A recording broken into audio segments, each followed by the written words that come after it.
जंगल में खोया हुआ लड़का एक गांव के किनारे। घने जंगल के करीब रहने वाला एक छोटा लड़का आरिफ था।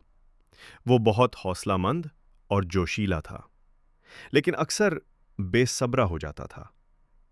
एक दिन उसके वालिद ने उसे जंगल से लकड़ियां लाने के लिए भेजा, लेकिन साथ ही ये नसीहत की, बेटा, जंगल में गहरे मत जाना और रास्ता याद रखना, वरना खो जाओगे। आरिफ ने जल्दी में वालिद की बात सुनी, सुनी की और जंगल की तरफ चल पड़ा। वो लकड़ियां तो इकट्ठी करने लगा, लेकिन अचानक उसे एक खूबसूरत ततली नजर आई। ततली को पकड़ने के चक्कर में वो जंगल के गहरे हिस्से में चला गया।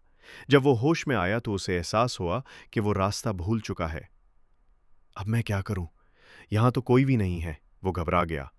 उसने ऊंची आवाज में मदद के लिए चलाना शुरू किया, लेकिन जवाब में सिर्फ परिंदों की आवाजें सुनाई दी। थक कर उसने एक दरख्त के नीचे बैठने का फैसला किया।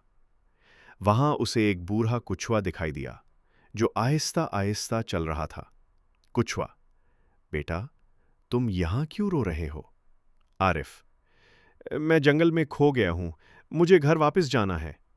कुछुआ, घबराओ मत, जंगल हमेशा सब्र की आजमाइश लेता है।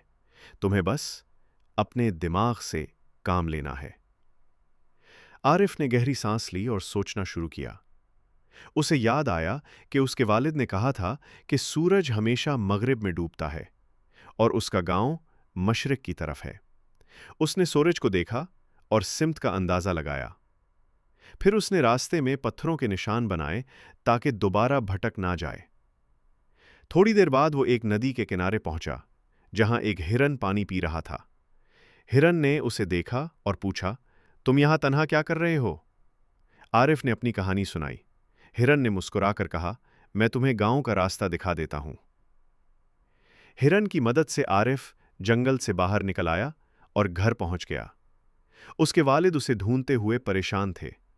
आरिफ ने सबको अपनी कहानी सुनाई और वादा किया कि अब वो कभी भी बेसब्री से काम नहीं लेगा।